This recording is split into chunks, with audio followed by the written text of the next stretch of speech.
The Level 3 central corridor of Accord Station Varath Prime had the specific quality of diplomatic summit corridors on their second day. The quality of a space that had been designed for formal movement, and that was currently being used for urgent movement by approximately 40 people simultaneously, all of whom were important, and none of whom were going to slow down for anyone else's importance, because their own importance was more immediately relevant to them. Tam Voss was moving at junior attaché pace, which was faster than walking and slower than running, and which had the specific forward momentum of someone who was carrying a document case, and a secondary tablet, and a cold beverage, and who needed to be at the Level 3 preparation rooms before the cold beverage became a warm beverage, and before the senior delegate noticed the document case had not arrived yet. He was looking at the tablet. The preparation room number was on the tablet. He had not memorized the preparation room number, because he had 17 preparation room numbers to manage this week, and memorizing all 17 was less reliable than confirming the relevant one on the tablet at the moment it was needed, which was the practical approach, and which worked in every configuration except the specific configuration of turning a corner while looking at a tablet. He turned the corner from the Level 3 Eastern Access Corridor into the Level 3 Central Corridor. He collided with someone coming the other direction. The collision was the specific collision of junior attaché pace meeting an immovable object. Not immovable because the other person couldn't have moved, but immovable because the other person had seen him coming and had chosen not to move, which he would understand later, but which he did not understand in the moment of the collision. Because in the moment of the collision, he was managing the cold beverage and the document case and the secondary tablet, all of which survived because his hands knew their priorities, even when the rest of him did not. He stepped back. He began the apology, the standard corridor collision apology, which he had a version of prepared because 2 years of summit work had taught him that corridor collisions happened, and the prepared apology was the professional tool for managing them. "I am so sorry, I was looking at my tablet, and I didn't see you. That was entirely my fault. I apologize." He looked up, the first second, the silver robe. Not diplomatic silver, the specific, unmistakable silver of the Varath sovereignty's ruling house, which he knew from the cultural briefing documents, which had a specific section on the ruling house's formal dress and its distinguishing characteristics, which he had read because he read the briefing documents. The second, the silver robe without the formal guard contingent. The cultural briefing documents had also specified the security protocol for the Varath ruling house at intercivilizational summits. Not fewer than 6 visible guards. He counted the corridor's population. No guards. The second, the face above the silver robe. The face from the formal portrait section of the Varath sovereignty's official diplomatic documentation. The face of Queen Sira Varath, sovereign of the Varath sovereignty, into whose chest he had just walked face first while looking at a tablet. He looked at the cold beverage in his hand. He looked at the Queen. The Queen looked at him with the expression of someone who had seen the collision coming and had chosen not to step aside, and who was now watching with the quality of someone who found what they were watching more interesting than they had expected. "You're the Queen," he said. "Yes," she said. "I just walked into your I hit you in the I'm so sorry, I didn't see you, I was looking at my tablet and He stopped. He looked at the cold beverage, he looked at the Queen. "Are you all right?" he said. Are you injured?"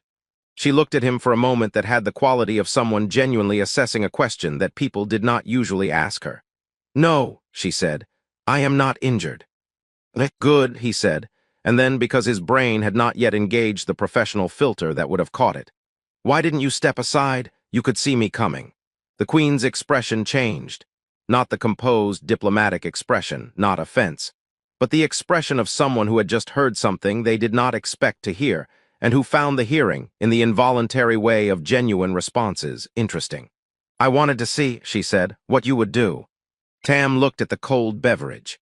He looked at the Level 3 Central Corridor, which was full of diplomatic personnel moving in both directions, none of whom appeared to have noticed that the junior Accord attaché had just collided with the Queen of the Varath sovereignty. He looked at the Queen. "What I would do," he said. "I walked into your chest." "Yes," she said, "and then you asked if I was injured." "Of course I asked if you were injured," he said. "I hit you." She looked at him. "You are," she said, "the first person who has asked me that today." He looked at her. He looked at the silver robe and the absent guards and the composed quality of someone who was in this corridor by deliberate choice. He looked at the cold beverage getting warm in his hand. "I need to deliver this," he said. "The senior delegate is expecting it. I'm all ready." He stopped. He heard himself. He was about to apologize to the Queen of the Varath sovereignty and walk away to deliver a cold beverage. "I'm about to apologize to the Queen and walk away to deliver a cold beverage," he said. "Yes," she said. "You are." "Is that, should I?" He stopped. He tried again. "What is the appropriate thing to do in this situation?" She looked at him with the expression that had been building since he asked why she didn't step aside. The expression of someone finding this more interesting than they expected, and who had made, in the last 30 seconds, a decision about what happened next. "Come to my suite," she said. "At the 19th hour, bring the document case, not the cold beverage." She walked away down the corridor with the measured quality of someone who did not need to hurry. Tam stood in the level 3 central corridor with the warm beverage and the document case and the preparation room number on the tablet, and the Queen of the Varath sovereignty's invitation to her suite at the 19th hour. And he did what he did when situations exceeded his professional framework. He continued to the preparation room, delivered the cold beverage, and sat in the corridor outside and thought very carefully about what had just happened. The 19th hour arrived with the specific quality of scheduled significant events, more present than ordinary time, occupying more of his processing resources than the interval before an ordinary appointment. He had 3 working hypotheses: a formal apology requested in the proper diplomatic register, a case of mistaken seniority that would be quickly clarified and followed by a prompt dismissal. No idea whatsoever. The third hypothesis was the most accurate, which was why the first 2 existed. He arrived at the suite precisely at the 19th hour. The door opened. There were no guards inside. There was the Queen of the Varath sovereignty, out of the formal silver robe and in the Varath ruling sovereign's informal dress, still formal by every standard he possessed, but without the ceremonial weight that had made her a diplomatic portrait in the corridor, and that now made her more like a person in a room. She gestured to the chair across the low table. He sat with the document case on his knees and the practiced professional composure of someone who had been in rooms with important people for 2 years, and who was discovering that the composure had a threshold, and the threshold was approximately this room. "You asked why I didn't step aside," she said, not a greeting, the relevant starting point. "Yes," he said. "No one has asked me a direct question without clearing it through protocol in 4 years," she said. "The last person who asked me a direct question was my previous senior advisor, who retired. His replacement asks me questions that have been reviewed by the court's diplomatic office before they reach me." Tam looked at her. "That seems like it would make the answers less useful," he said. "If the questions are pre-approved, the answers are responses to approved questions rather than actual questions." "Yes," she said, "it does make the answers less useful. Sit forward. Stop holding the document case like it's a shield."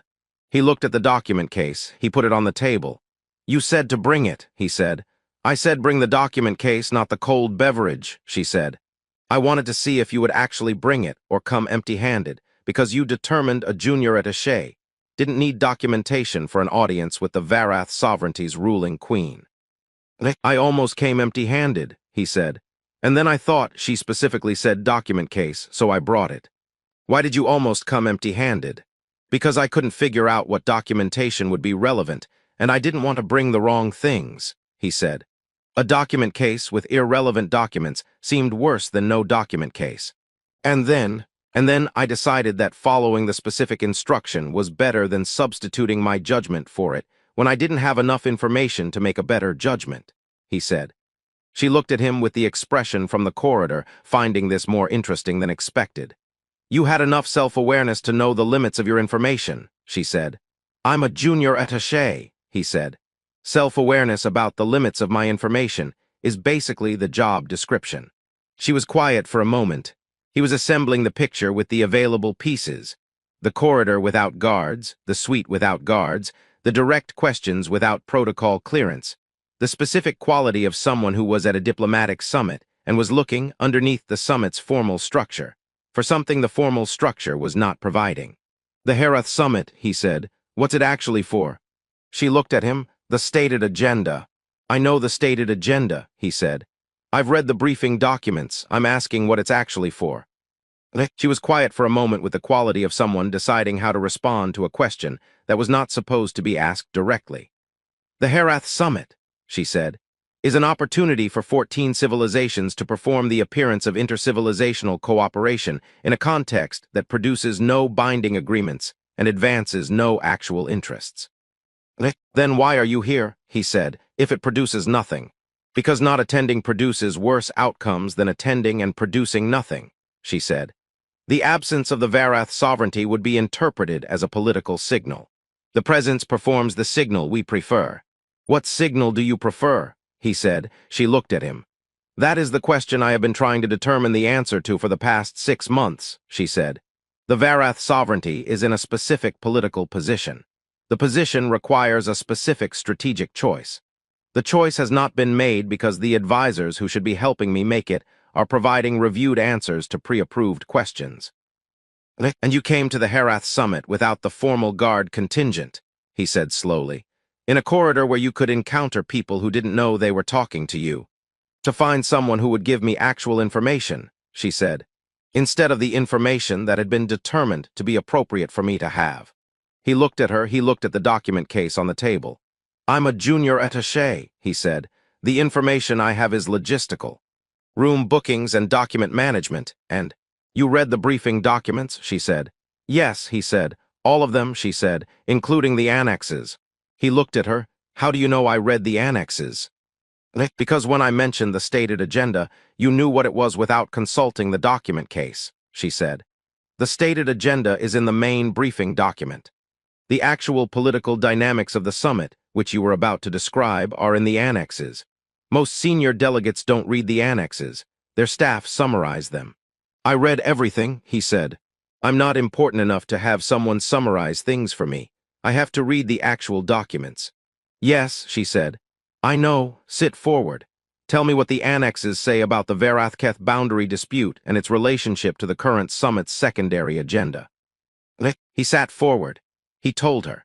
He told her with the quality of someone who had read the annexes because they were the documents rather than because they were important, and who had therefore read them without the pre-filtering of someone deciding what the Queen needed to know, which meant he told her what they actually said, which was different from what the reviewed summaries said, and which was what she had been trying to find out. The conversation lasted 3 hours. It lasted 3 hours because the question about the Varathketh boundary dispute was not a question with a short answer, and because the short answer he initially provided produced a follow-up question, and the follow-up produced a clarification, and the clarification produced another question, and the questions continued in the compounding way of a conversation, in which one party had been receiving reviewed answers for 4 years, and had encountered a person who gave unreviewed ones.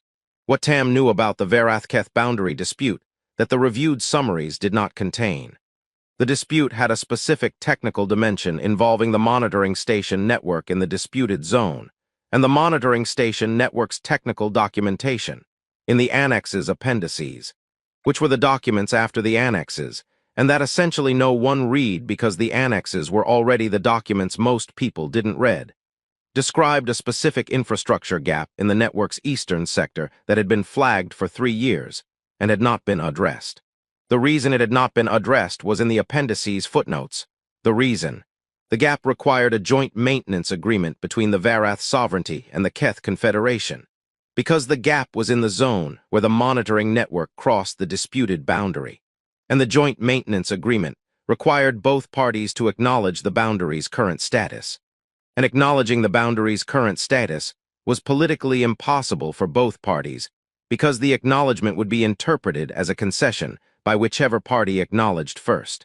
The gap has been unaddressed for 3 years, he said, because addressing it requires someone to move first, and moving first looks like losing. The Queen looked at him. The monitoring station at position 7, she said. It has been producing anomalous data for 3 years.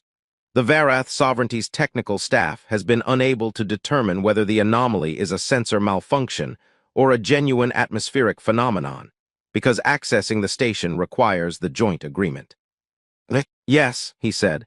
The anomalous data is the basis for a disputed claim that the Keth Confederation has been developing for 2 years, she said, based on their interpretation of the output as evidence of geological survey activity in the disputed zone.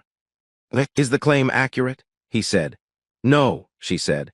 The anomaly is almost certainly a sensor malfunction, but the Varath sovereignty cannot demonstrate this without accessing the station, which requires the joint maintenance agreement, which requires the boundary acknowledgement. Which looks like losing, he said. Which looks like losing, she said. He looked at the document case. He opened it. He found the relevant annex. He knew which one because he had read them all. He put the document on the table. The Accord's Technical Infrastructure Division has a maintenance program for boundary zone monitoring stations, he said. It's in the summit's secondary agenda. The expansion proposal includes an offer to extend the program to jointly administered monitoring stations in non-Accord boundary zones. He looked at her. If the Varath Sovereignty and the Keth Confederation jointly requested Accord technical assistance for the Eastern Sector Monitoring Network, the maintenance of the monitoring station at Position 7 would be conducted by the Accord's Technical Division rather than by either party directly. She looked at the document. Neither party would be performing the maintenance, he said. Neither party would be acknowledging the boundary's status. The Accord's presence in the monitoring network is neutral. The Accord doesn't have a position on the Varath-Keth boundary. The joint request, she said. Both parties would need to request it simultaneously. Or both parties would need to be offered it simultaneously, he said. By someone at the summit with access to both parties' delegations who could present the proposal to both at the same time. Which would mean neither party was moving first, because both parties were being offered the same thing simultaneously. She looked at him. I'm a junior attaché, he said. I have access to every delegation's preparation room. I deliver documents to all of them. I am not a political actor, I'm infrastructure. She was very quiet. You are describing, she said, a proposal in which a junior Accord attaché presents a technical maintenance program expansion to the Varath Sovereignty and the Keth Confederation simultaneously, framed as a routine summit program offer, which neither party would interpret as a political signal, because the offer would be coming from the logistics staff rather than the diplomatic staff. Yes, he said, without the authorization of the Accord's senior delegation, she said. The monitoring program expansion is already in the secondary agenda, he said. The senior delegation has already approved the proposal's presentation at the summit. The logistics of presenting it are the junior attaché's responsibility, she said. The logistics of presenting approved proposals are, he said. Yes, she looked at him for a long moment. You are either the most competent junior attaché in the Accord's diplomatic service, she said, or you are going to cause an incident that ends your career before it has fully started. Those outcomes, he said, are not mutually exclusive. She looked at him with the expression that had been building since the corridor, the expression of someone who had been receiving reviewed information for 4 years, and who had found, in a collision and a cold beverage and a sweet at the 19th hour, something the review process had been filtering out. Present the proposal, she said. Both delegations, simultaneously, tomorrow morning before the formal session. Yes, he said, and come back, she said. Tomorrow evening, tell me what happened. Is that going to be a regular? The Herath Summit runs for 5 more days, she said. The information I receive through my formal channels has been reviewed. The information you provide has not been reviewed. She looked at him with the directness that had been her quality since the corridor. Yes. It is going to be a regular arrangement for the duration of the summit. Whether it continues after the summit depends on what the next 5 days produce. He picked up the document case. He looked at her. I'll need to know what questions you actually need answered, he said. Not the pre-approved ones, the actual ones, so I know what to look for. I will prepare a list, she said. Not the reviewed list, he said. No, she said, not the reviewed list. The proposal was presented on the morning of the summit's 3rd day. Tam presented it to both delegations in the specific, efficient manner of a junior attaché delivering approved summit materials. Professional, logistical, carrying the document case, and the secondary tablet, and the proposal documents that had been in the secondary agenda, and that he was now presenting as part of the standard distribution of secondary agenda materials to all relevant delegations. He presented it to the Varath Sovereignty's delegation at the 8th hour. He presented it to the Keth Confederation's delegation at the 8th hour and 15 minutes, which was the interval produced by the physical distance between the 2 preparation rooms and his walking pace. Both delegations received the proposal within the same morning hour. Neither delegation was waiting while the other was already considering it. He presented it with the neutral quality of someone delivering documents rather than making proposals, because junior attachés delivered documents, and the document was the proposal, and the political interpretation of the proposal was the delegation's function, and he was very careful in both presentations to be the person delivering the document rather than the person making the argument for it. The Varath Sovereignty's senior delegate. This is the monitoring program expansion from the secondary agenda. Yes, Tam said. Standard secondary agenda material distribution. Do you require additional copies? The Keth Confederation's senior delegate. The joint request provision. Both parties request simultaneously. That's the technical program's standard joint administration provision, yes, Tam said. It's in Section 4. Do you require additional copies? He returned to the document management station on Level 2 and continued the document distribution work that was his scheduled function for the morning, and that he completed with the professional composure of someone who had not just presented the mechanism for resolving a 3-year monitoring station dispute to the two parties involved in it. The composure was slightly harder to maintain than usual. The Accord's senior delegate found him at the document management station at the 11th hour. The senior delegate's expression was the expression of someone who had received information they were not expecting and who was determining the appropriate response. The Varath Sovereignty's senior delegate contacted me this morning about the monitoring program expansion, the senior delegate said. Yes, Tam said. I distributed the secondary agenda materials to all relevant delegations this morning, including the monitoring program proposal. The Keth Confederation's senior delegate also contacted me, the senior delegate said. Both delegations are interested in the joint administration provision.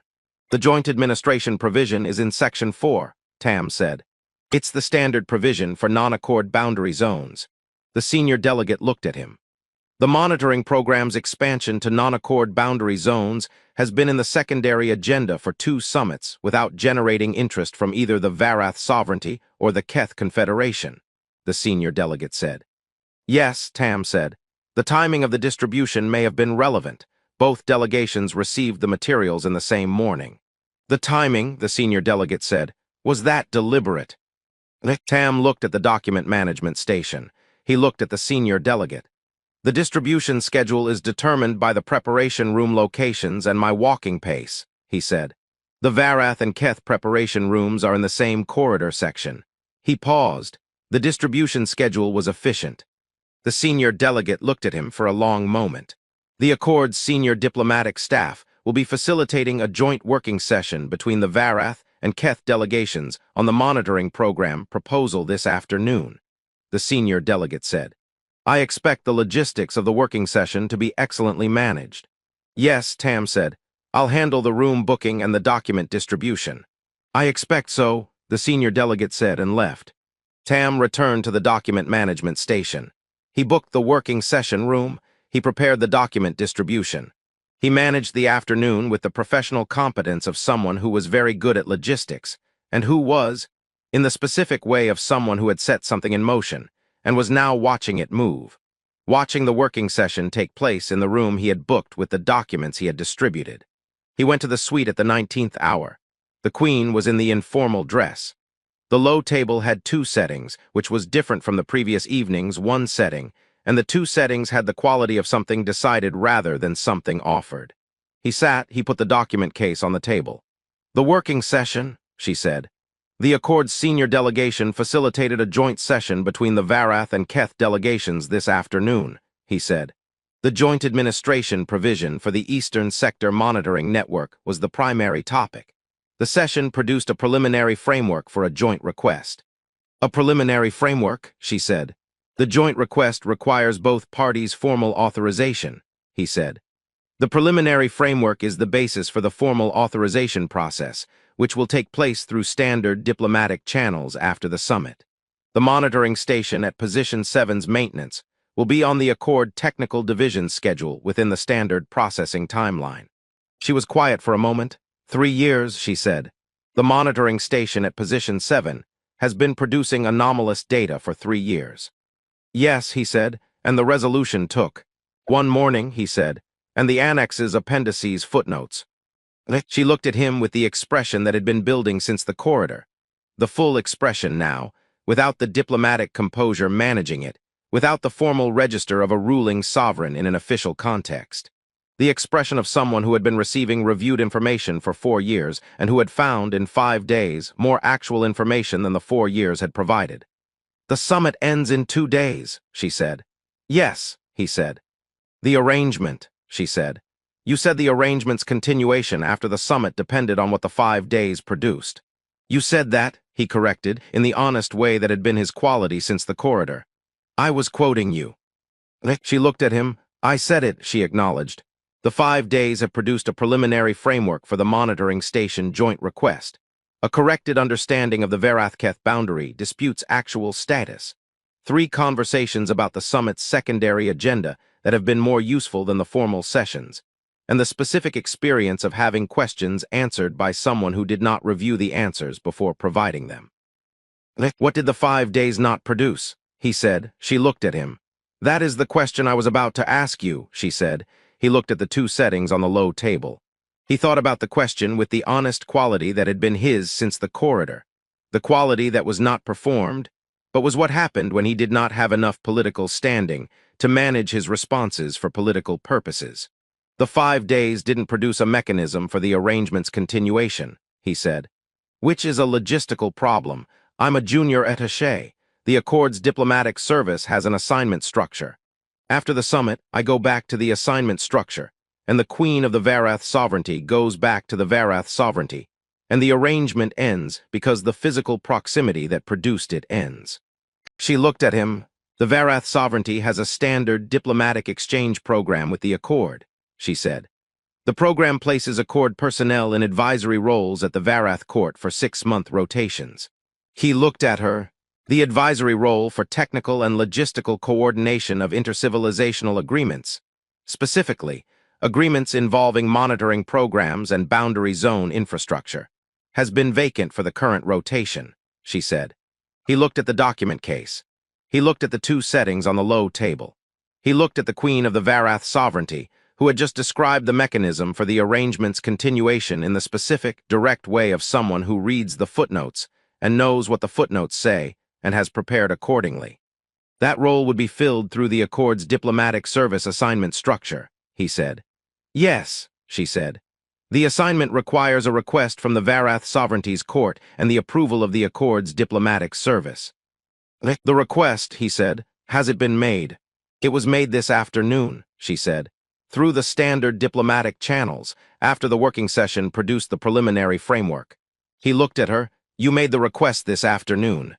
"After the working session, I needed to confirm the capability was present before requesting it," she said.